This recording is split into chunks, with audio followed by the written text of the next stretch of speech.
Ladies and gentlemen,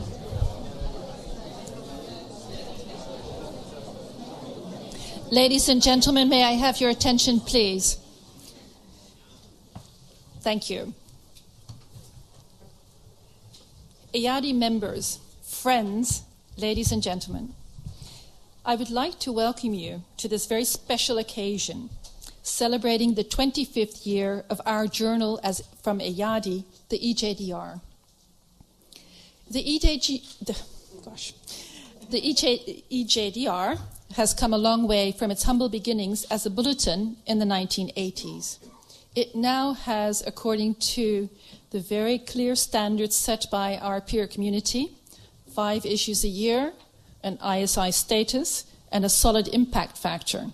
And our publisher is Palgrave Macmillan.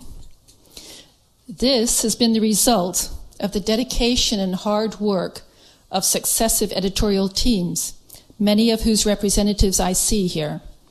Andy Mould, I don't see Rajneesh Narula, I know. Claire Mangui, is she here? No, not yet, okay. And Christian Lund and Dennis Rogers, among others. And currently, the editorial team is headed by Spencer Henson, our new editor-in-chief, and his expanded team. Unfortunately, he's not able to be with us during these days because of family circumstances, and we wish him well and a speedy recovery of his wife.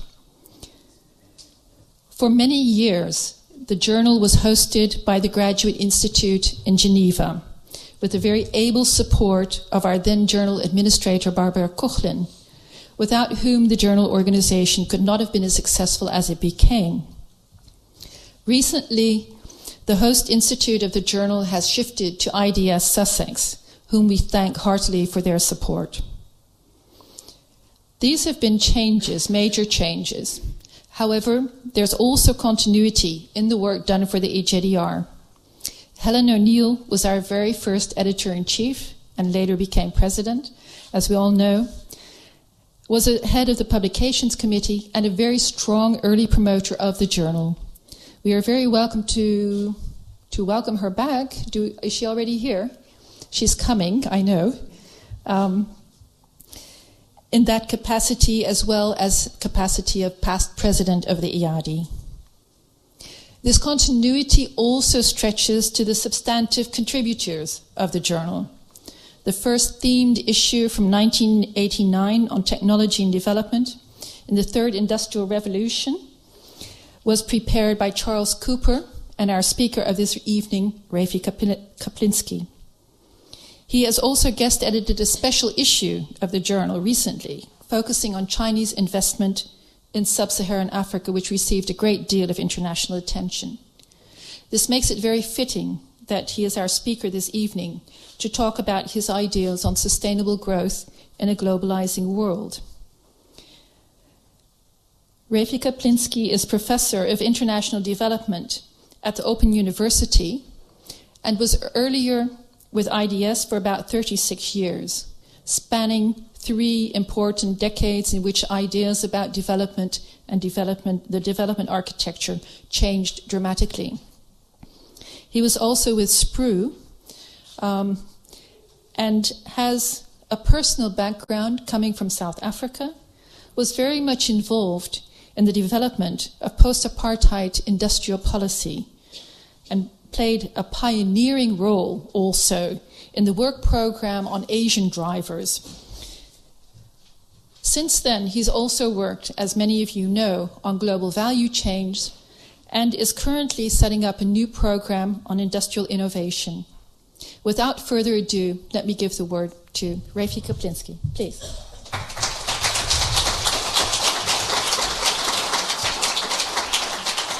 Thank you, Isa. I do respect my audience. I have a jacket and a tie, but it's very hot. I hope you don't mind.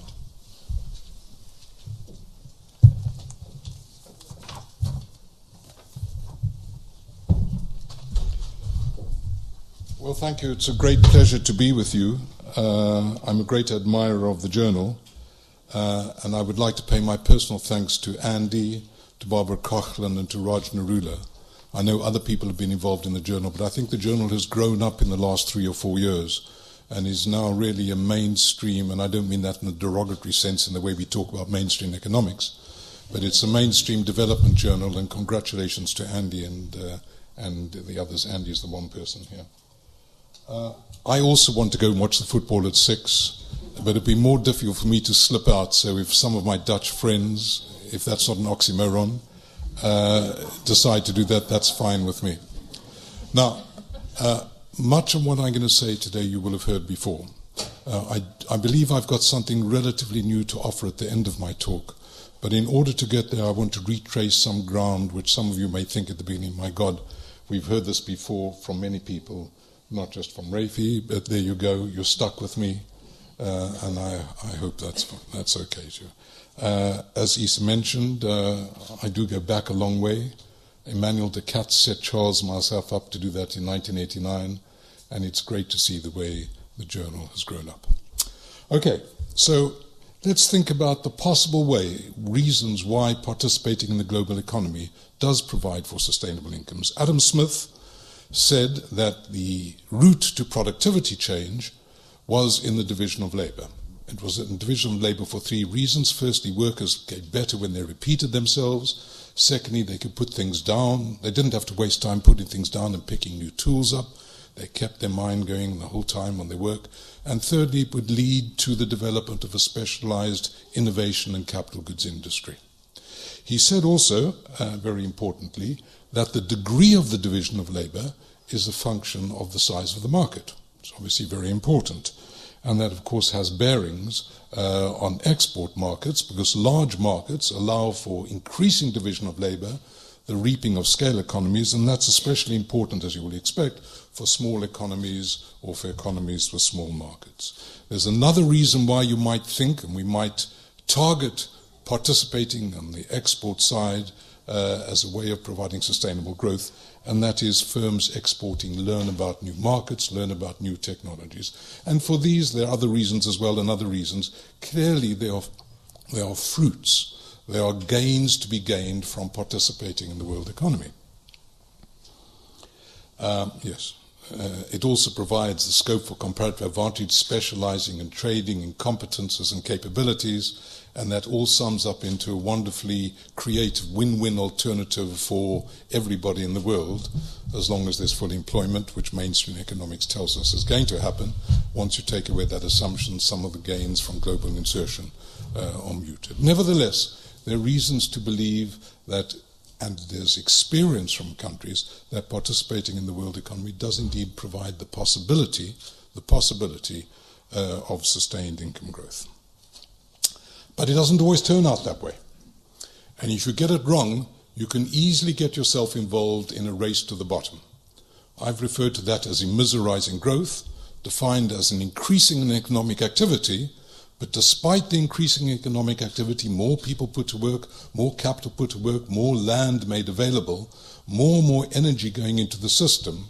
In fact, you get a fall in incomes. So how do we balance this up between the positive potential of export-led growth and the benefits of globalization, with the fact that if you get it wrong, you can actually land up in a not very pleasant place? And I want to talk about some of the pitfalls as a way of a springboard into talking about the development of policies in the contemporary global world which enable you to do better rather than worse. Now, how is it that increasing exports can actually make it worse off? And here's a story of a firm I worked with in the Dominican Republic in the early 1990s, export processing zone, making jeans. I believe it was for Levi Strauss. Started off in January 1990, 9,000 jeans a week, $2.18 for each jean assembled. 9 months later, Levi Strauss come and say, well, you know, $2.18, we can get that work done cheaper elsewhere. We'll give you $2.05. And you know what? We don't want 9,000 jeans, we only want 5,000 jeans a week. 2 months later, Levi Strauss come back and said, $2.05, we can get those jeans sewn cheaper elsewhere. So we'll only pay you $187, and we don't even need 5,000, 3,000 will be fine. And in February, 13 months after the story started, Levi-Strauss moved out of the Dominican Republic completely and took their assembly plant elsewhere, the firm having invested $150,000. So firms who just insert themselves in a global economy without any real capabilities can be significantly worse off. But so can whole economies, and the reason why the story unfolded is that the countries in Central America became involved with the gainful support of the World Bank and IMF, in a process of competitive devaluation. That is, wages were low in the Dominican Republic, so Levi-Strauss came to the Dominican Republic. After a while, the fund or the bank went to Costa Rica and said, you know what, your wages are too high, why don't you devalue? So Costa Rica devalues. And then the bank and the fund in structured adjustment programs go to Mexico and say, look how high your wages are by comparison with Costa Rica, and why don't you devalue as well? And what happened in the late 80s, this is a real story, is a form of competition which was based on the pure application of unskilled labor in a world of surplus capacity and intense competition. And here's an example of how, if you get it wrong, things can be a lot worse rather than a lot better in participating in the global economy. So what makes the difference? And the difference is to be understood by coming to terms with what we call rent. And I'll elaborate this. Rent is being able to do things which other people can't do. Because if other people can do what you're doing as easily as you are, there's going to be an intense degree of competition, and your returns are going to be increasingly bid down. And the developmental challenge is to learn to generate rents, to appropriate rents, because often the rents are generated and appropriated by somebody else, and thirdly, to protect rents. And there's a whole set of discussion and theory about each of these topics. I will only talk about them in a very fragmentary way, but I want to draw to our attention that the story, the difference between the lose-win outcome, the dark side of global insertion, and the win-win bright side of global insertion, essentially arises around the capacity to generate, appropriate, and to protect rents. And that has to now be done in a new global context, which I will talk about. So let's begin by just briefly recapping. This is all stuff which many of you know, different types of rent. There are resource rents. You may be Botswana, have 30% of the world's diamonds, much better diamond resource than anybody else. You might be Saudi Arabia, pulling oil out of the ground for $7 a barrel, where it costs $90 a barrel or more to get it out of the new deposits off the coast of Brazil or the east of Africa. There are many agricultural land. You might have very well-endowed agricultural land. You might have the best beaches in the world. You might have things which are very special and others don't, which are gifts of nature.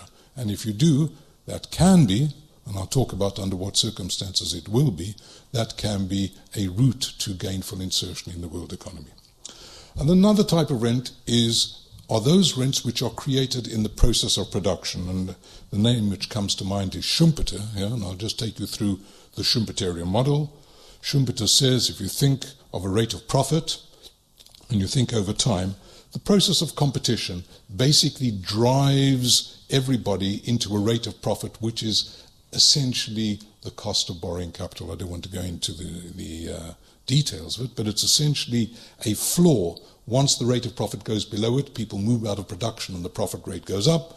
Once the profit rate's above this long-term average, more and more people crowd in and the rate of profit goes. Now, Schumpeter said, if you innovate a new product or a new process, you're able to obtain an innovation rent because you're doing something special which others can't do. You can earn a rate of return, a profit rate, which is a supernormal profit rate. But after a while, it begins to tail off. Somebody copies you, or something better comes along, and there's a new Schumpeter, innovation rent. And Schumpeter's story is essentially around the generation of the use of innovation to increasingly generate rents in the production process. And that is the thing which spurs capitalist growth, and one of the reasons why the command economies of Eastern Europe didn't grow as rapidly for so long a period of time. They had no Schumpeterian motor driving the innovation process. So we've got resource rents, we've got endogenous rents, and there are a set of rents which are exogenous to production, which occur outside of the grasp of the firm or the group of firms, and often those are a function of policy. They might be having better infrastructure than other competitors. It might be having a better banking system. It might be having a very effective form of government policy support, which is slick, not just in the formation of policy, but the execution of policy. And the last type of rent I want to flag is the fact that rents are dynamic. That is, you may be good at something at this point in time, but the frontier changes the whole time. It's a continuous and increasingly in the globalizing world, an increasingly intense shifting of what is special. What was special last year becomes ordinary this year, and what is special this year will become ordinary next year. So the capabilities is an essential part and an essential part of the bright side of participating in the global economy. So there you go. My first 2 points are the potential is there, but you might get it wrong, and if you get it wrong, you can lock yourself in a race to the bottom. Secondly, getting it right is the capacity to identify rents, specialness. You may be lucky, there might be resource rents, you might create them, you might be assisted by external parties. You've got to generate those rents, you've got to be able to appropriate them, particularly a problem in the resource sector, where the rents are often appropriated by external parties, and you've got to be able to protect them. So we now have to ask the question, what is the global context in which you're building capabilities and you're trying to develop this capacity to command rents? And here we come to the story of global value chains, because the world economy is increasingly an exporting world driven by global value chains. And I'll just talk you briefly, because I know many of you will know the phrase. I looked up global value chains on Google the other day, and there were 38 million sightings of global value chains, right? So everybody talks about global value chains now, but it's one of these flavors of the month. You go on doing what you were doing last year, but because the funding front is global value chain, you just call what was small firm development or whatever. It's now. Anyway, I want to talk about the analytical substance of global value chain. So, think about producing something. In order to produce something, you've got to design it, and you've got to market it. Now, of course, this is and I'll give you some pictures, a much more elaborate process, and feeding into that are degrees of services. What's happened with globalization, particularly with the rising prowess of China as a manufacturing, is that the competitive pressures have become intense in the production side. So from the northern perspective, more and more firms are moving out of the physical transformation of inputs into outputs and increasingly into the services on the top or into the design and marketing. The rents are relatively low in the production sphere. I shouldn't say that being in Germany, because Germany is one of the countries that gets lots of rents from manufacturing production. But in general, manufacturing is easy around the world, and the rents are to be found in the design, the marketing, and the services, and I'll talk a bit more about this later on. Now, the reason why we see this process unfolding is because of the increasing fragmentation and division of labor of production. When Henry Ford built the Model T Ford, actually the follower to the Model T Ford, which was a failure as it happens, in 1927 in the River Rouge plant, the River Rouge plant in Michigan did everything from the ingots coming into the plant all the way to that vehicle coming out the end, and Ford did the marketing at the end. Everything occurred within the firm. But in the 1970s and the 1980s, as the world became more and more competitive in the globalizing economy, and as knowledge content in production became increasingly deep, we had a corporate philosophy of specializing in core competences, and you'll see the link to rents. The idea is, if you can do something which nobody else can do, if you can do something which is difficult to copy, that's your barriers, and if you can do something which is valued by the customer, do it. Everything else, let somebody else do it. And the extension of global value chains is essentially increasingly the firms in value chains saying, we're going to confine ourselves only to the things where there are barriers to entry, where there are rents. Those things which are not barriers to entry and rents, we will give to other people, and you therefore had outsourcing to the least cost supplier. In the 1970s, 1890s, and 2000s, outsourcing, global outsourcing, and now prospectively, with the rising labor costs in China, with the degree of insecurity in the world economy, the new debate about is bringing outsourced activities away back from China and developing countries back to the core firms in the market. And the degree of global outsourcing or near sourcing isn't terribly important. What is important is to understand this increasing fragmentation of production in increasingly complex value chains. And because these value chains are increasingly complex, the need to govern this complexity, to coordinate the activities across the chain, to make sure that they meet the standards required in final markets, that everybody's singing to the same tune, is really the power relation in global production networks or global value chains, which we refer to in this area as governance. Now, at the late 19th century and the late 20th century, the degree of global integration was surprisingly enough about the same. If you looked at the share of trade to output, the trade to output ratio in the late 19th century internationalization was very similar to the late 20th century globalization. But there was a key difference in the structure and substance of that integration, which is understood in terms of global value chains. So let me talk you through it. Arm's length exports is selling, if you read economic textbooks and if you believe economic textbooks, undifferentiated products like wheat. But would you know it, there are very many different types of wheat, so it's not clearly as undifferentiated as it seems. But anyway, let's assume you've got an undifferentiated product. An arm's length transaction is when there's no relationship between the buyer and the seller. They have either an intermediary between each other and they don't see each other or communicate with each other, or there's nothing in the buying and selling of this good which requires any frequent and repeated interchange between the buyer and the seller. Moreover, no party, either buyer or seller, is large enough to affect the outcome. And this is the trade of many textbooks, and this is the trade indeed at the end of the 19th century. At the end of the 19th century, not entirely, I see Sheila shaking her head, and you'll see a degree of emphasis, much of the trade was of an undifferentiated nature between unrelated buyers and sellers.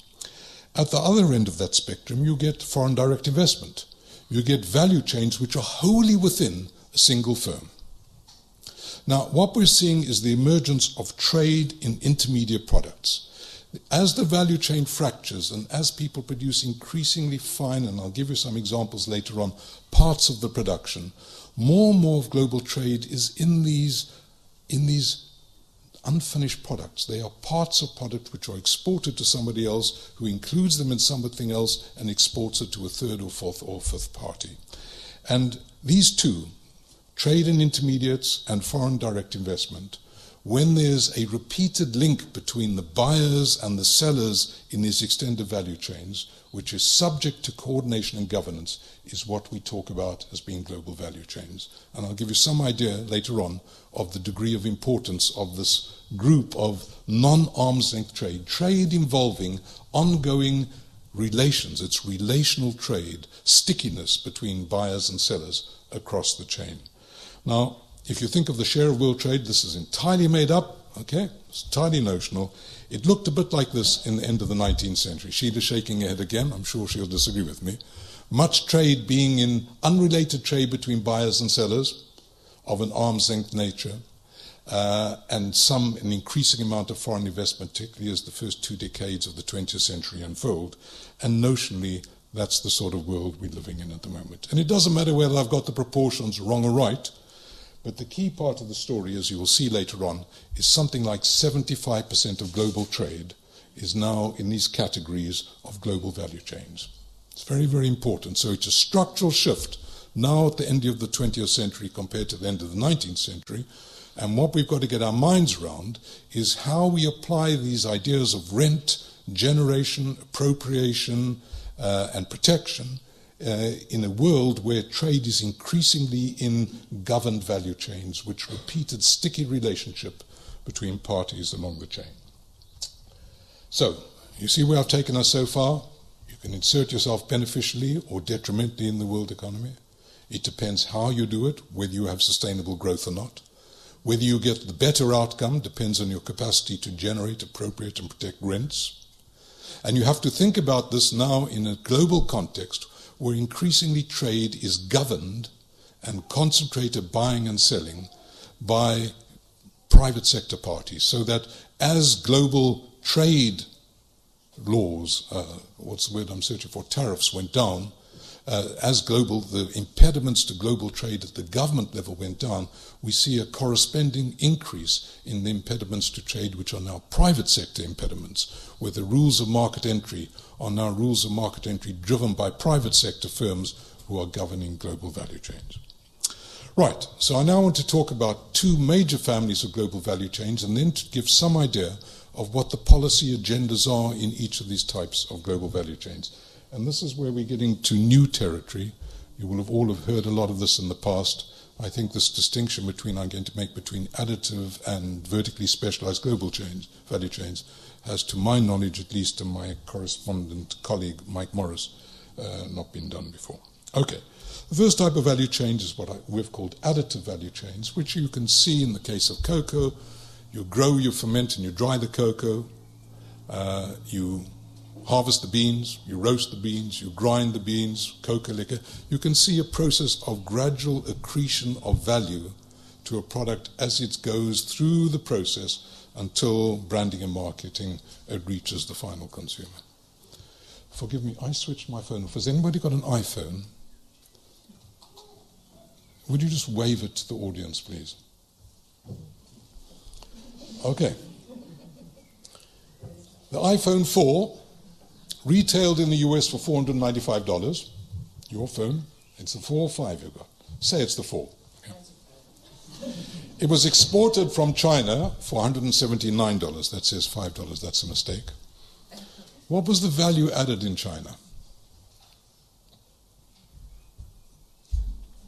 Okay. So this made in China, many of the things we get made in China are not made in China, right? Predominantly they're made in a regional production system where there are value chains which span across the sectors. And these iPhones include displays from Korea. There's a breakdown, if you want, including some equipment from Germany. You can see most of the value is appropriated by Apple. Remember, it's not just generating rents, it's appropriating them. They exported from China to $195. Apple sells them at $495, right? Some of that is the cost of selling and marketing, but Apple is the most valuable corporation in the world now. So the vertically specialized value chains are not like the additive value chains where you gradually add value to a commodity as it goes up the tree. These are things made in these complex ways where things are shipped around the world in finished form, half-finished form. The $6.50, which is the journal paper, actually is wrong because the displays which are made in Korea will themselves include components which were assembled in China. So actually nobody's bothered to do the second and third round effects. It's more than $6.50. But I hope you get some sense that the vertically specialized value chain is a trade no longer in products. It's a trade in capabilities, in being able to do something very, very small in a very extended value chain. And so great is this, that of the $19 trillion of trade in 2010, about 28%, according to the WTO OECD calculations, is double counting. What do I mean by that? It means that the export value of the iPhone waved above is counted as world trade, but so are the components which are shipped to China counted as exports from Korea or Germany or Singapore, so that really those components are counted twice, both as exports to China and as incorporated in phones. So that the global trade in value chain is really of major, major significance. Major significance. And we have these two families of global value chains, and we have to think about, and I'm going to talk to the rest of today, about what sort of policy agendas are involved when you're trying to get command of these rents in the context of these different types of global value chains. Are there different types of strategic agendas? That's the main point I want to do today. So let's just talk briefly about them. More than 2/3 of global trade is now estimated to be in global value chains. That is, exporting things which are subsequently incorporated by somebody else and exported somewhere else. If you're exporting things to somebody else who then consumes it, that is not a value chain. Vertically specialized global value chains predominate in manufacturing and services. These are the ones which are fractured and split up. Sliced up is often the word that Paul Krugman uses for it. They account for more than 75% of global GVC exports, but only 25% of African GVC exports. I'm using Africa here in a way which I think corresponds to similarly, but perhaps to a greater extent, to what occurs in Latin America and parts of Asia as well. But the numbers have been done for Africa. Additive value chains dominate in resource sector. They account for less than 25% of global trade, but more than 75% of Africa's GVC trade. Now, of course, many people hope that Africa is going to become the new China. That is, that as wage costs rise in China, so this vertically specialized trade, things will be assembled in China, in what were assembled in China will be shipped and assembled in Africa. Personally, I think that's some way down the road, and that what Africa and many developing countries have to cope with now is living in a world in which their rents predominantly arise from resources. And the challenge, the strategic challenge then for developing countries like this is to be able to think about how you might generate, appropriate, and protect these rents. It's a fortuitous time, I believe, because the long relationship which goes back 150 years of commodity prices falling by comparison with manufacturing prices, I believe is at an end.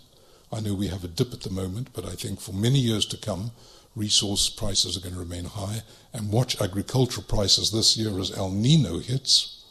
There are underlying reasons as well. So that the resource sector is quite well, it's not a bad thing to be in if you develop the capacity to insert yourselves successfully in it. Right, so I want to begin with the vertically specialized value chains. Can I stop for a minute, Isa? Partly because my throat's dry, but I think also you're probably a bit jet lagged. That is, I've been rushing through a lot, and you may want to just take a breather. I'm sorry to say this is only water.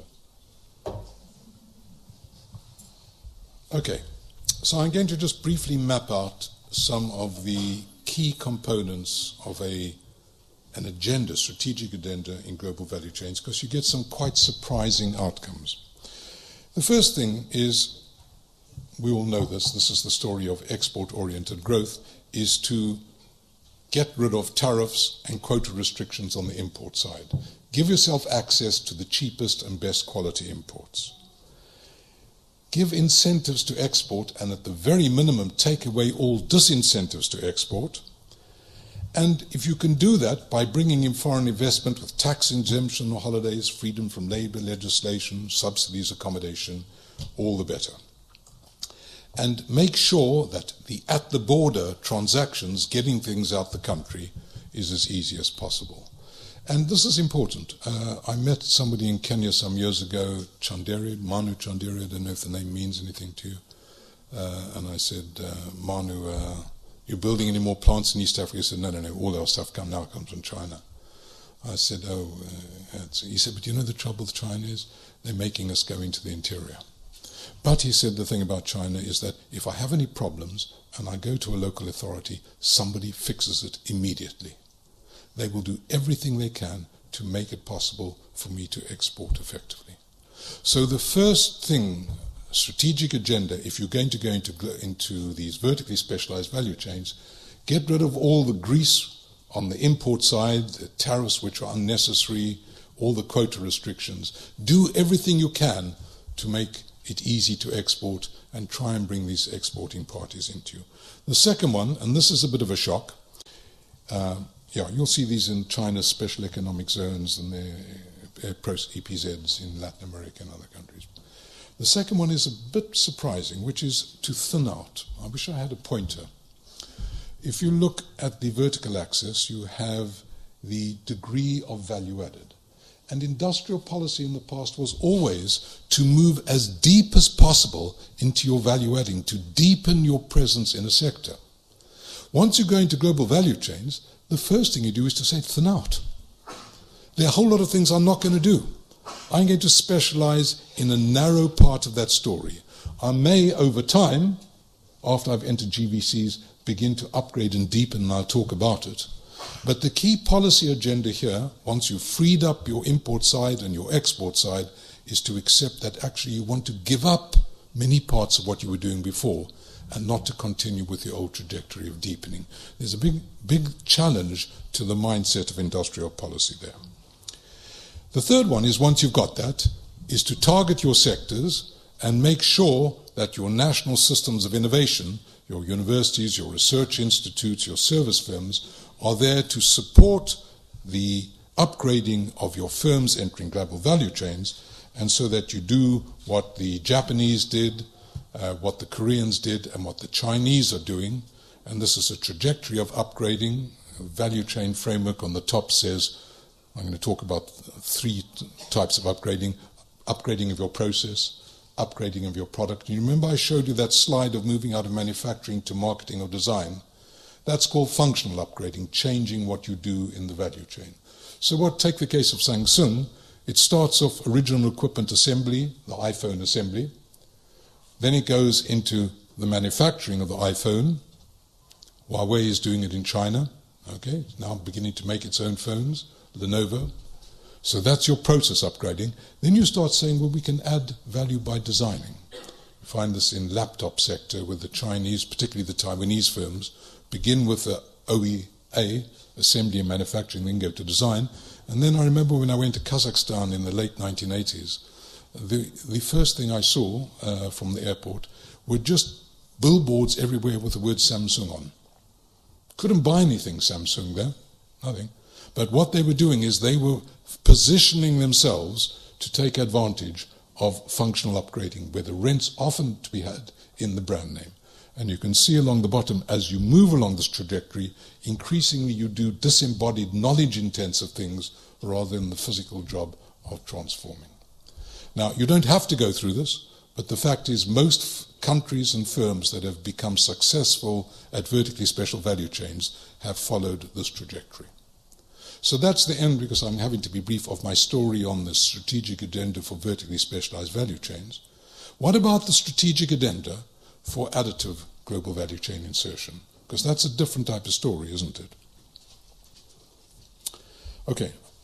It's not only applying to the resource sector. For example, you could have a strategy in the clothing sector, which is manufacturing, which says I'm going to go from cotton growing to cotton spinning, for cotton ginning, cotton spinning, making cloth, sewing them into products, putting my brand name on, buying a shop in Europe, wherever it is, North America. So you can also have an additive approach to non-resource sectors, but I want to focus in on the resource sector because, as I pointed out earlier on, most of Africa and many developing countries are predominantly in these resource sector global value chains rather than in the vertically specialized value chains. Well, here I lean on the work of Albert Hirschman. Hirschman wrote about this in the 1970s, and he said the thing about development, particularly in resource-intensive economies, is the challenge is to develop linkages. He has a phrase which we used in the title to our book called "one thing leads to another," which really I find very helpful. That is, you gradually build and accrete linkages across your value chain, up or down the value chain. And as you can see, there are 3 types of linkages. You can have backward linkages, if you're in forestry, for example, to seeds or equipment going into the forestry equipment. You can have forward linkages. If you have iron ore, you can turn it into steel. In agriculture, you can have backward linkages into agricultural inputs, or you can process your food. And although Hirschman didn't talk about it, we found in our research that horizontal linkages were important, which is that in developing backward linkages for a particular sector, you develop capabilities which apply to other sectors as well. So the challenge in these additive sectors, additive global value chains now, is unlike the vertically specialized value chains where you want to thin out. Here the challenge is to thicken out, and you want to thicken out in a natural process of gradually deepening and increasing the linkages in your economy.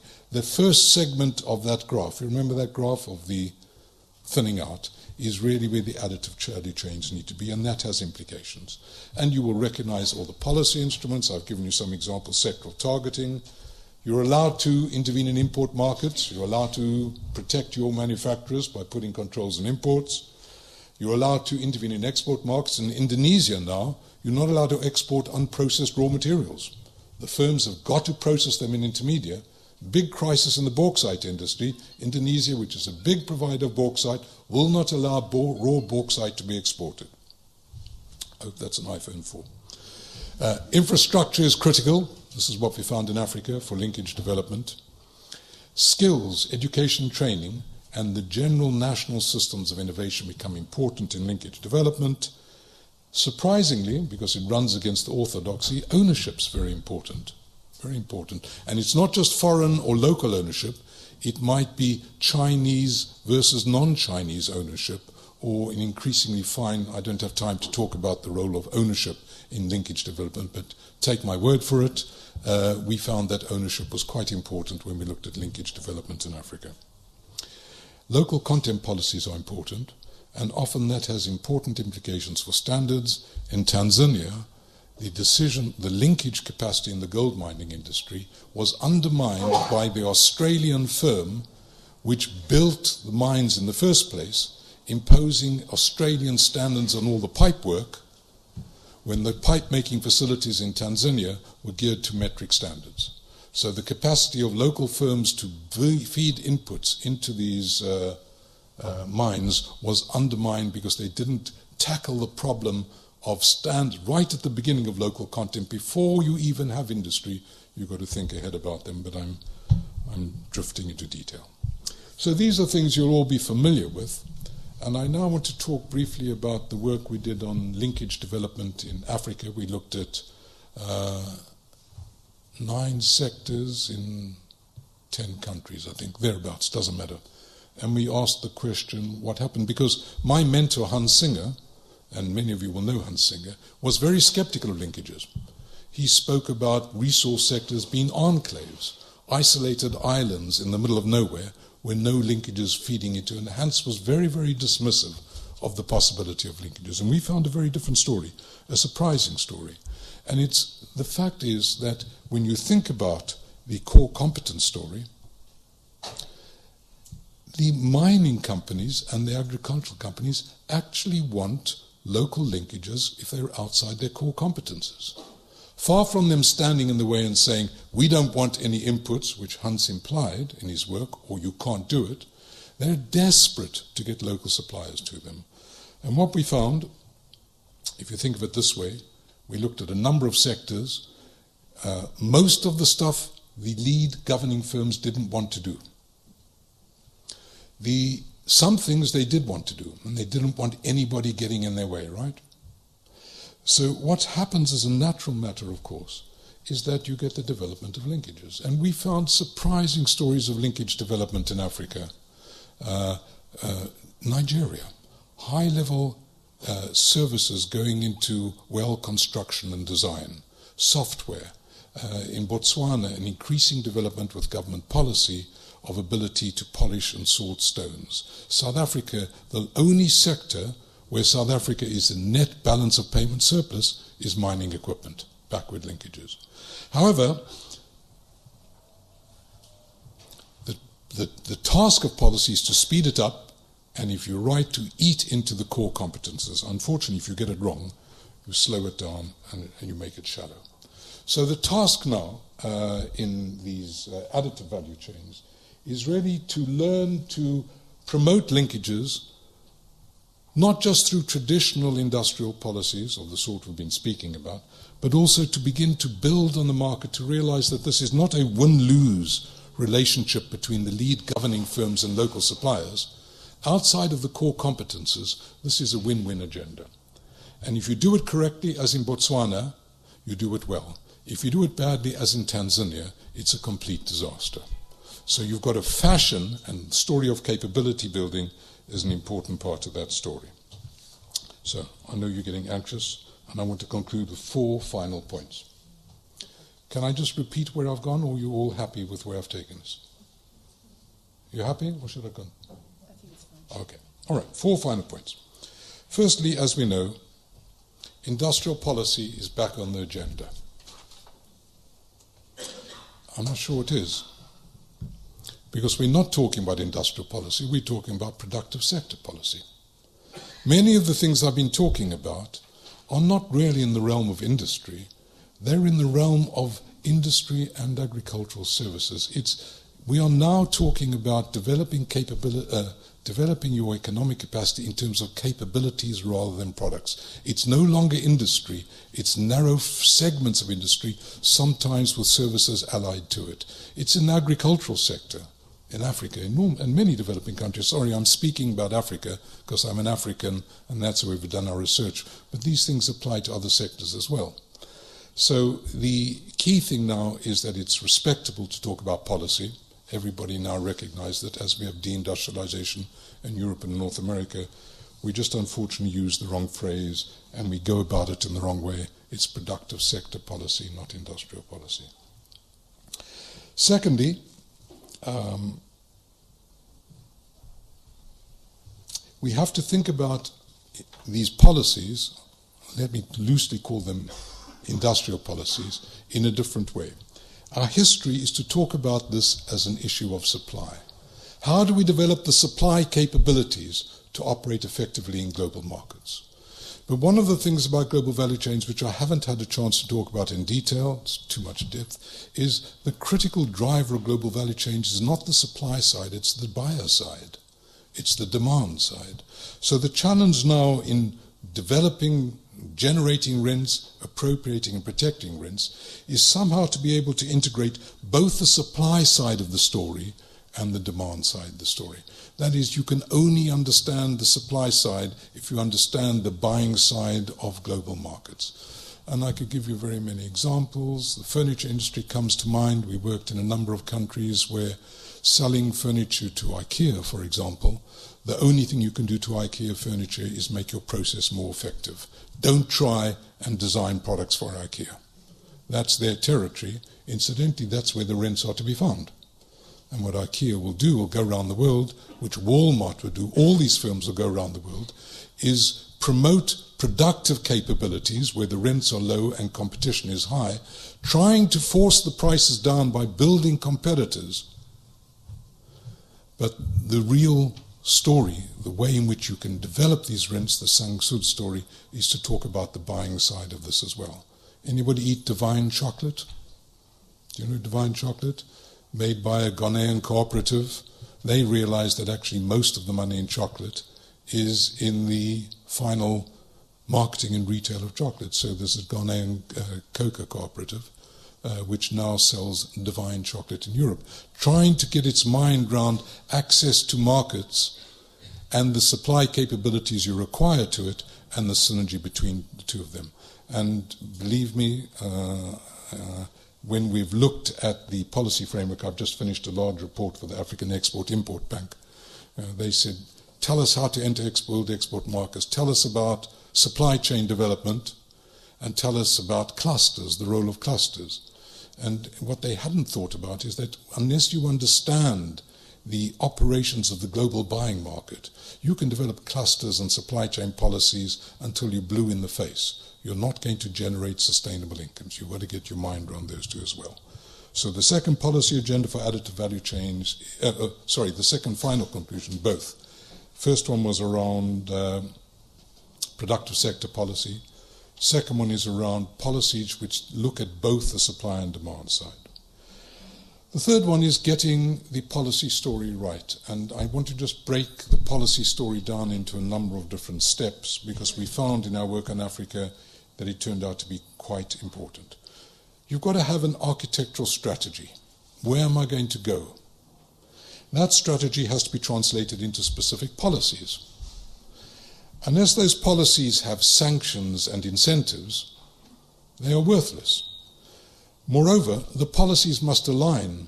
In Tanzania, they tried to develop local content, but what they did to the mining companies was give them duty-free access to the imports to go into the mines, the inputs, whereas the local input providers had to pay duty on the inputs into the input provision. So you have a complete contradiction between these two different policies. You've got to have policies which are attuned to your capabilities, that's obvious. You've got to have policy legitimacy. Do people trust you're going to do what you say you're going to do? And actually, when push comes to shove, do you really want to do it? corruption's part of the story, but it might be other things as well. And just in case you think that this is a problem for the public sector, what we found is that all of these things applied equally to the private sector in Africa, to the public sector. The private sector has, we want more local content. We have policies to do it. We are telling our staff to go ahead and do it. Again, in Tanzania, which is the sad story, they then put their purchasing managers into Tanzania for 8 weeks at a time, 8 weeks on, 8 weeks off. The first 2 weeks, they were still dreaming about home, trying to catch up on where they were last time. They spend 4 weeks doing their job. 2 weeks, they're thinking about going home again. There's no capacity in this firm's procedures for developing long-term, sticky relations of the sort I was talking about, which are required to make supply chains and global value chains work. So these policy lessons apply both to the public and private sectors. So value chain alignment is critical. That is, you've got to get all the parties in this chain talking together, particularly in the additive value chains, but also in the vertically specialized chains. And the question then is, one of who will conduct the orchestra? And that's what the researchers are going to do.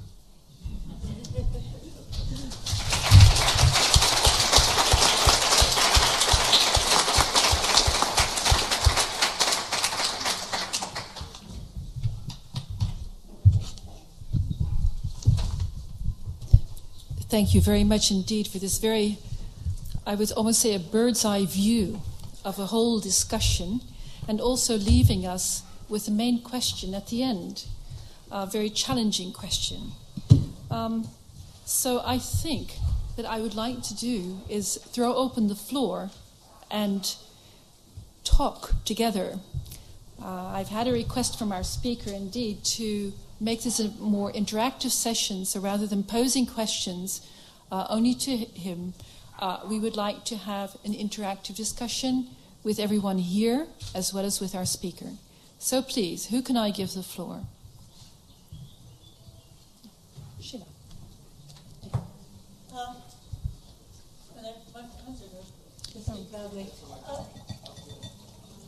You can grab one of those microphones.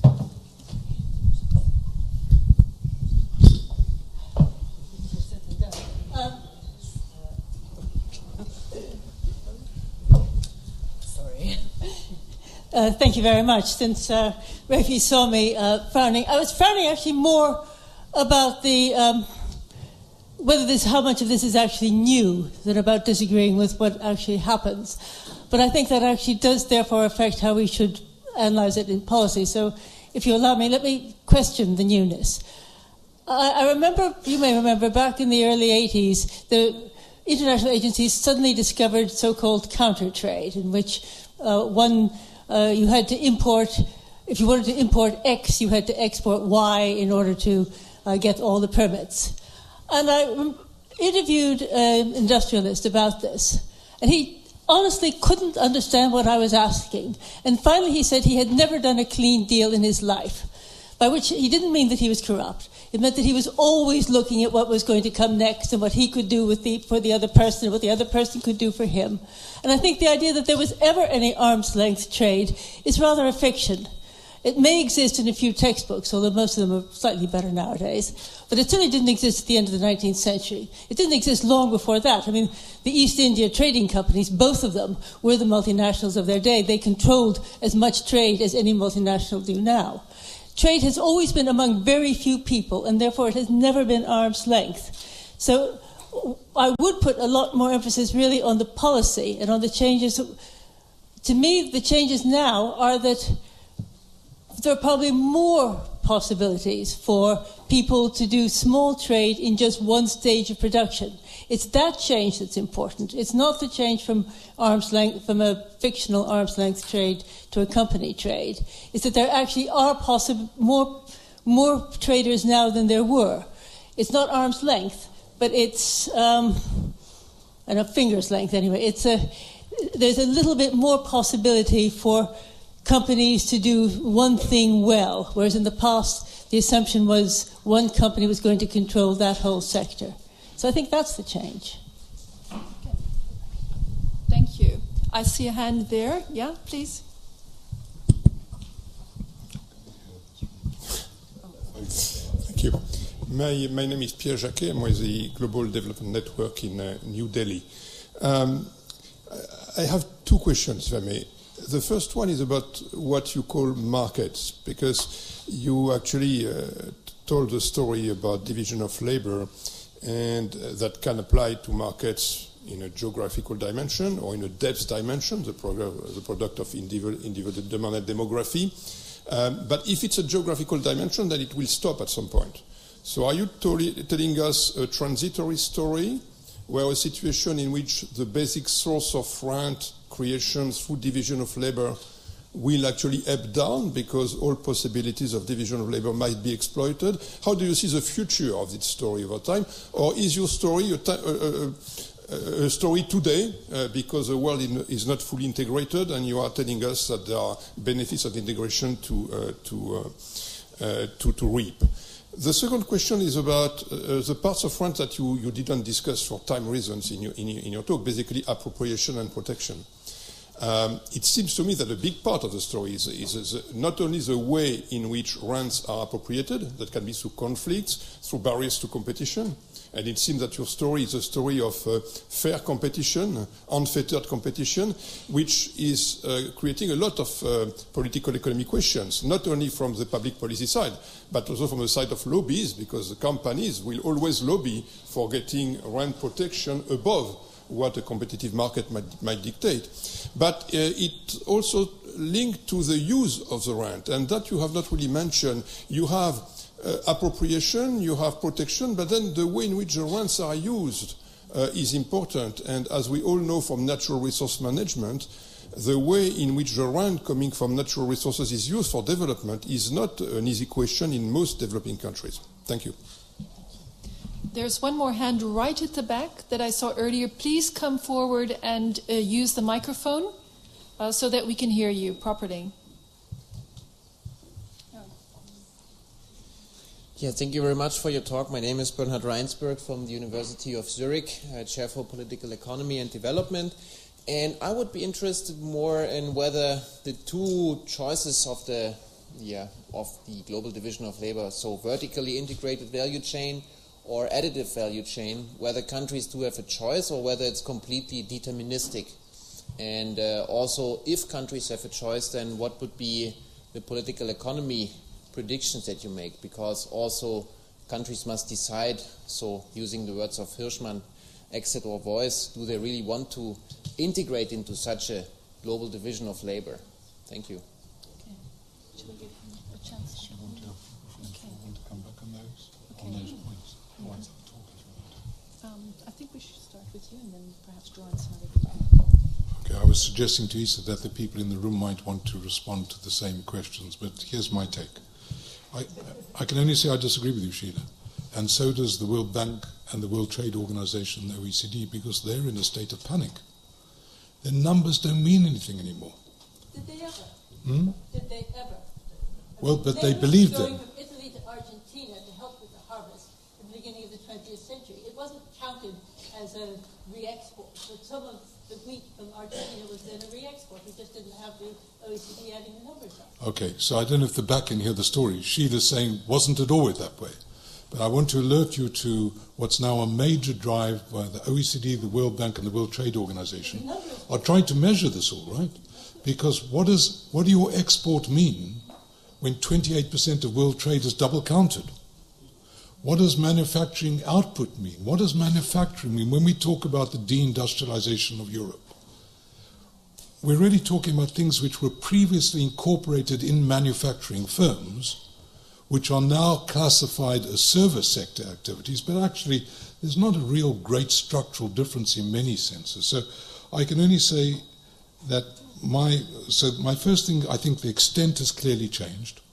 I think the structure's changed because, and I didn't get a chance to talk about the political economy of governance, because there's an extensive literature in the value change story, which is around when you have these fragmented production systems all around the world with so many firms, somebody's got to be in charge, right? Somebody has to set standards. Sometimes those standards are set by civil society organizations, labor standards, environmental standards, organic standards. But Toyota, you want to sell to Toyota, you've got to meet quality cost delivery standards, which every year are getting tougher and tougher and tougher. So it's, even if it were true, which I don't believe it is true, that it was always this way, that there was trade in semi-finished products which were then processed afterwards. The fact is they are now governed, and the stickiness of the relationship to parties in the chain is much stronger. We can talk more about this afterwards. I don't agree with you. Okay? The second question on the market, a very interesting question, because I remember when the Russians launched the first Sputnik, and Murray Yahoda, who worked with Chris Freeman, calculated in 57, if the rate of increase in scientists and technologists in America, their response to the Sputnik, would be sustained until 1992, there'd be 2 scientists for every man, woman, and dog in America. So you have to be very careful about projecting into the future, particularly, and I have written about this, in a world where I think globalization will to some extent implode for various reasons, not the least of which is the revolt against globalization, a social and political revolt, and the growing insecurity of international infrastructure for communications and transport. And so I think it's a very real question. We have assumed that globalization has no end, but I think there are reasons to believe those, and the rising price of energy is another one, that this degree of integration may be a lower extent. The use of the rent's absolutely critical story. You know, if you screw it up, rents give you bad political systems. But actually, the macroeconomic evidence is really interesting on this. You will all know, most of you aren't economists. Famous piece by Sachs and Warner calculated that countries with resources grew less rapidly than countries with resources grew less rapidly. You redo the calculations by changing what you mean by resource intensity. You get a completely different answer. There's no evidence that countries with resources grow less rapidly than countries with resources. There are particular circumstances, particular type of resources which are associated with conflict. Diamonds, which are easy to steal, and oil revenues, which are easy to steal, but I don't want to go into that, but it's a very important question. The final question, is there choice between these 2 strategies? There's a very long piece written by somebody in UNCTAD. It's coming out as an UNCTAD working paper. I've forgotten the name for the moment, which looks at China's industrial policy after 1980. And he describes a world in which China simultaneously used the special economic zones for the vertically specialized value chains, and actually for the rest of the economy did traditional industrial policy. So certainly a large economy like China with a strong centralized party has the capacity to do it. The extent to which smaller countries or countries with less strong governing powers can do it is on the ward. That's the research question. That's the research hypothesis. But at least it's open. At least it's open to question. Under what circumstances can countries run both globally, vertically specialized global value chains and additive value chains at the same time? And I don't think there's a single answer. I'd like to go back to your previous slide, which is who orchestrates? Yeah. And I'd like to try and offer an answer to that in terms of a new evolving breed of entities, let me call them that, which go under the sort of label interlocutors. And they are an emerging form of organizational type individual. It's a very interesting mix. Some are called meshworks, some are called backbone organizations, some are a blending of, I think, what you did as an academic and what Change Agents did, the paper that I think you did in South Africa, which said you need an outsider and insider combination. And they're not brokers, they're not facilitators, they're not intermediaries. They are a new breed of interlocutor that is able to use the word orchestrate. That's a little bit dirigist, if I may say so, because it's often not to do with, you can't force people to belong to some of these very complex relational fields in, this creating shared value type fields. So I think if you look around, you'll find that there are answers to that question already out there, and I think you've been part of one of them. Thanks very much. I was involved in the restructuring of the furniture, the auto components, and the clothing value chains in South Africa. And we were very successful in some respects and not so successful in other ones. Yeah. But it raises the question, incidentally, for all of us. Are we academics or are we practitioners? And what's the difference? My name is Cornelia Staret from the Austrian Foundation for Development Research. And I don't really see the difference when it comes to linkages in the two value chains you presented, the additive one and the vertical one. I mean, clearly when it comes to additive or largely resource-based value chains, local linkages is really important for local value added, for increasing or expanding the local development effects, as you have shown, and many others. But also when it comes to vertical value chains, I think linkages are very important. I mean, you mentioned the case of apparel. I mean, if you only do apparel stitching and import all your inputs, it's very different with regard to the local development implications than if you have linkages to a textile sector, maybe even to a cotton sector. But the same is also the case with electronics. If you only do assembly or certain components, it's very different local effects than if you try to develop local suppliers, build linkages, and develop the local sector. So I don't really see this difference you make in stressing the importance of linkages between the two types of value chains. And the second point, also when you talk about ownership, you mentioned it's crucial in resource-based value chains. I think it's also important in many manufacturing value chains. I mean, for example, electronics, I mean, there's quite a literature which shows that ODMs from the US have quite different sourcing and investment policies than Taiwanese contract manufacturers, and this has huge impacts if local suppliers can enter, if there can be knowledge transfer, etc. Hi, my name's Tara Van Dyke, and I have to say I'm not an economist, so if I embarrass myself with these questions, I do apologize.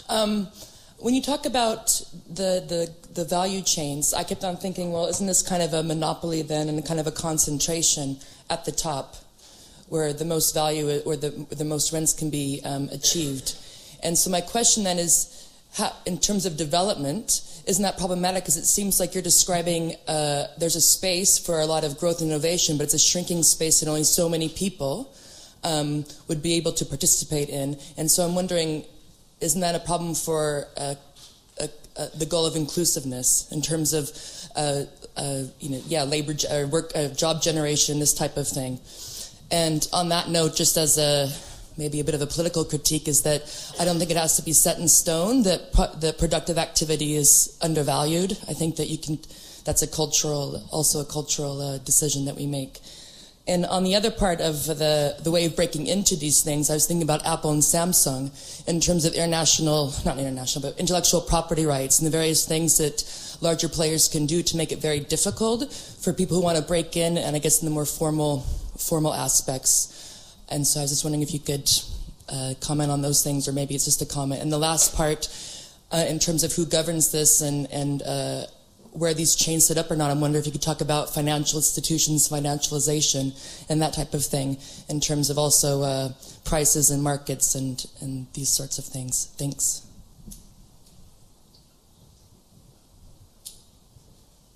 You want to come back? I'll try and be brief. They're all very stimulating, incidentally.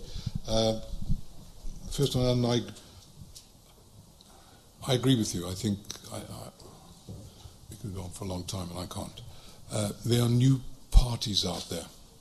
There are new parties. In the innovation literature, it's referred to as innofusion. That is, those intermediaries between users and producers, which we didn't really see before, but as these value chains. So I agree 100% with that. Cornelia knows about the ownership story much more than I do, right? But I want to throw back to you, Cornelia. In your clothing sector work which you've done, you've got value chains in clothing which are additive, and you've got value chains which are vertically specialized. And I don't think they're the same. The AGOA value chains in Africa are vertically specialized. The South African clothing industry is not.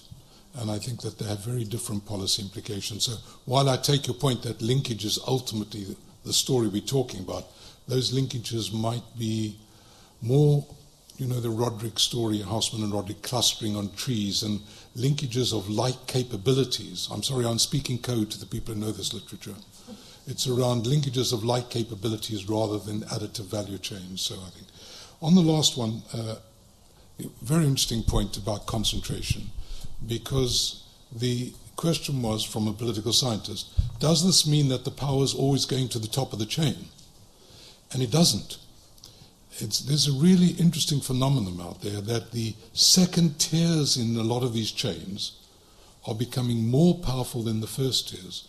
So in the automobile sector, for example, the auto component integrators like Continental in Germany, what's the other German firm, Bosch, actually are the ones which are generating the most returns. A great piece in the Financial Times recently looking at the rate of return to the auto firms and these systems integrators in the second tier. And the second tier firms have a higher profit rate and a higher growth rate than do the final brand names on the cars.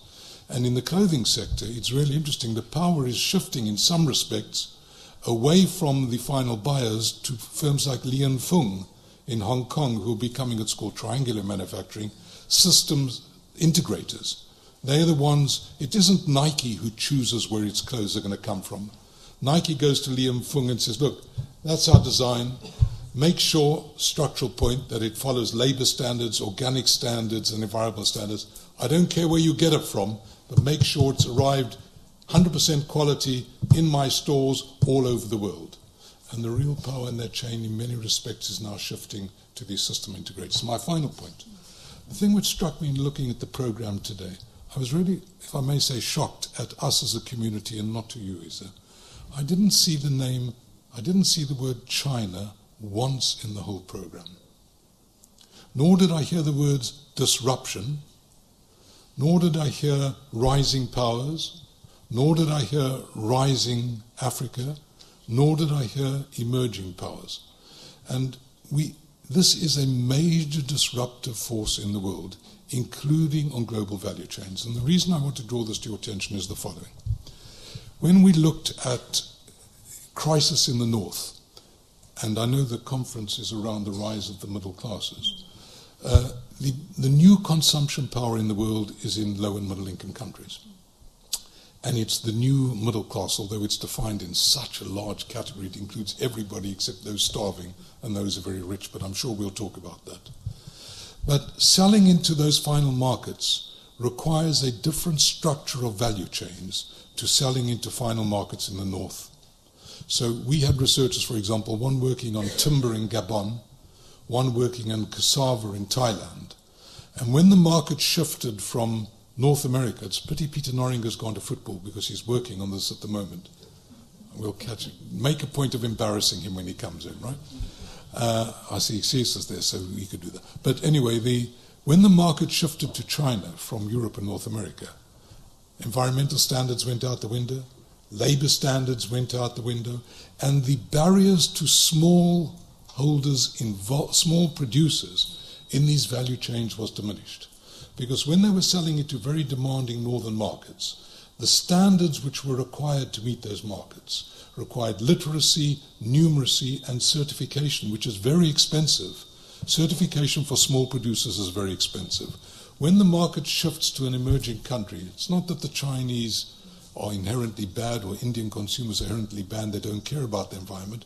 We didn't care about the environment when our per capita incomes were at that level. Consumers have different priorities.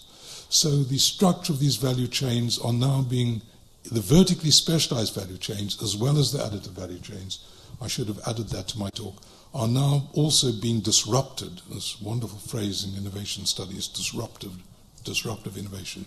They've been disrupted by the shift in final markets away from the north to the south. Now, none of the principles are spoken about, the analytical principles, are changed by a change in final markets.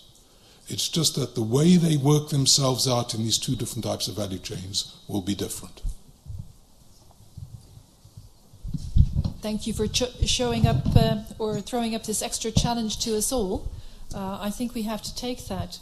Would anybody like to respond? I know Jürgen wants to say something, but perhaps I'm not sure it's on this. Thank you. I'm Jürgen Wiemann, Vice President of EADI. You are throwing up a lot of questions to all of us. And where we agree is the world is getting complicated and more complicated every day. And now with the rising economies, especially China, and the changing of market demand in those countries, many things are changing possibly, and it's a pity that Peter Norenga is not here, who starts a working group on frugal innovation, I think. So, yeah, possibly there is a new drive in that direction. We don't know about the power of that drive. I try to make up my mind and to understand what could that mean for policy makers, what we are seeing here. But before I come to that, one thing I fully agree with you, and Sheila says possibly never international trade has been arm's length trade, except commodity exchanges, but possibly buyers and sellers had always known each other. Let's just take it like that. If and that buyers and sellers are very close and interact with each other through emailing and all that is absolutely clear these days. What about why don't you sort of think about the concept of trust?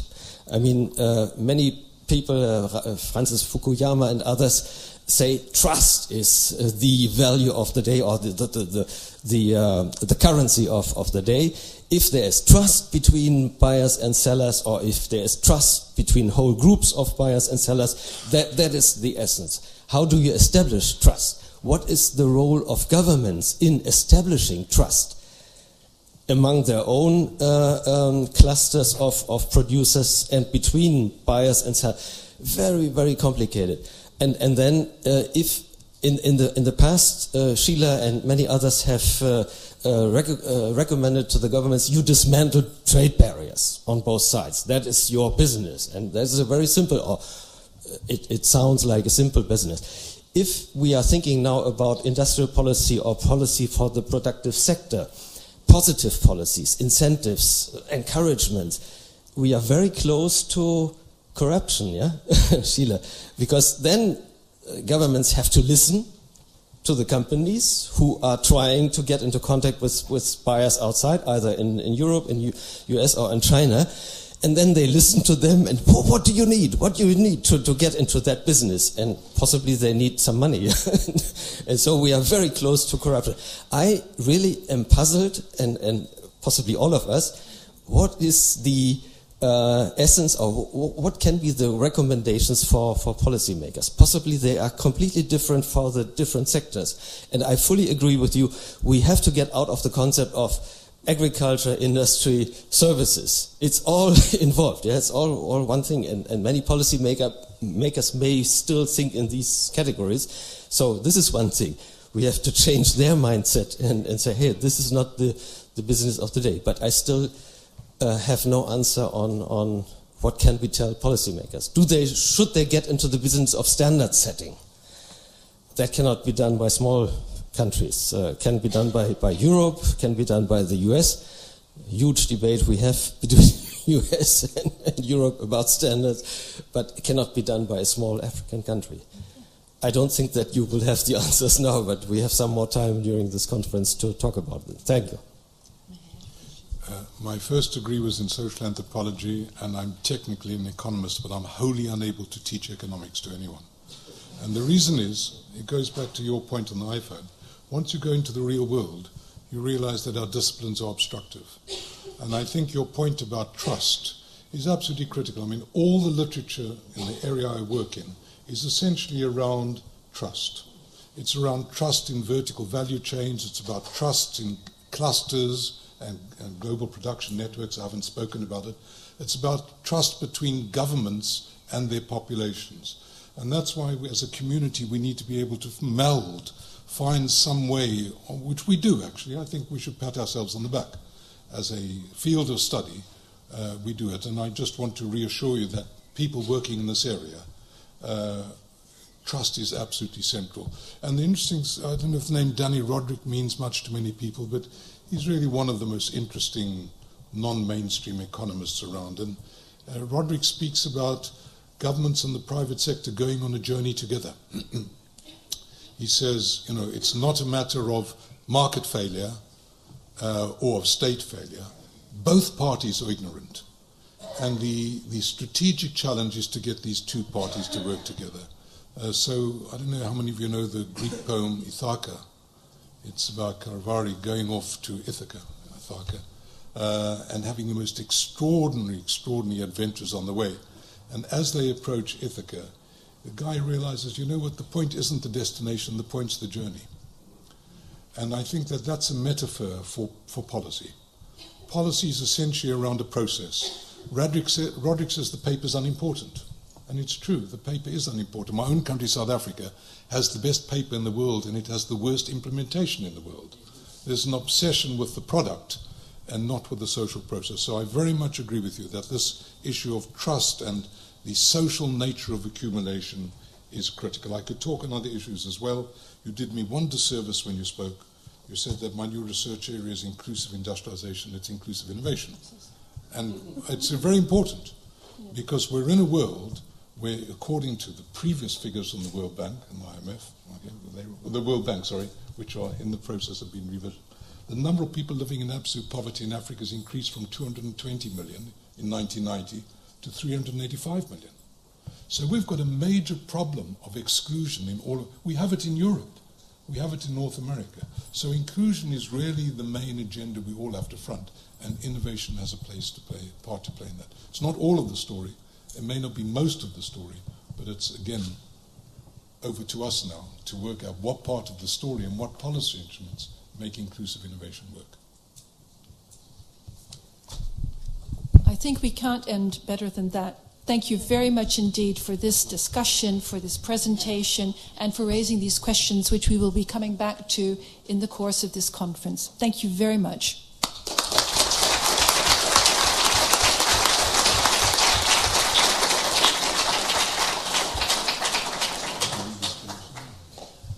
As this is a celebration, please don't go, for the 25th year of the EJDR, I would like to give the floor briefly to Laura Camfield on behalf of the editorial team to talk about the EJDR and the EADI Prize. Please.